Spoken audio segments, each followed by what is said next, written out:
નમસ્કાર દર્શક મિત્રો, હું છું આશ્લેષા પટેલ અને આપ જોઈ રહ્યા છો અરવલ્લી ન્યૂઝ। અરવલ્લી જિલ્લામાં છેલ્લા કેટલાક દિવસોથી વરસાદી માહોલ ચાલુ રહેતા અનેક વિસ્તારોમાં કુદરતનો કહેર વરસી રહ્યો છે। ભારે પવન સાથે વરસેલા વરસાદે ગામડાના તળાવો ઉભરાવા લાગ્યા છે। ખાસ કરીને મોડાસા તાલુકાના ફૂટા ગામમાં આવેલ તળાવ ભરાઈને ઓવરફ્લો થતા આજુબાજુના ખેતરોમાં પાણી ઘૂસી ગયા છે। આ તળાવનું પાણી અંદાજે 35 વીઘા વિસ્તારના મગફળી અને સોયાબીનના પાકને સંપૂર્ણપણે નુકસાન પહોંચાડી રહ્યું છે। ખેડૂતો મહેનતપૂર્વક ઉગાડેલો પાક પાણીમાં ગરકાવ થતા તેમની ચિંતાઓ વધી છે। વરસાદી પાણીના કારણે ખેતરમાં ઉભેલા પાક પર નાશનું વાદળ મંડરાયું છે। ખેડૂતોના જણાવ્યા અનુસાર પાક બગડવાથી તેમને આર્થિક નુકસાન સહન કરવું પડશે।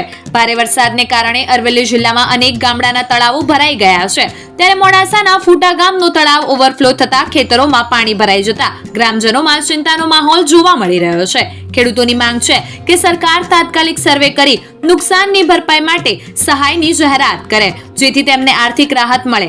એક તરફ આકાશથી વરસતો વરસાદ અને બીજી તરફ ખેતરોમાં ઘૂસેલું પાણી મોડાસાના ફૂટા ગામના ખેડૂતો માટે આ કુદરતી આપત્તિ જીવન મરણનો સવાલ બની રહી છે। વૈભવ રાઠોડ, અરવલ્લી ન્યૂઝ, મોડાસા।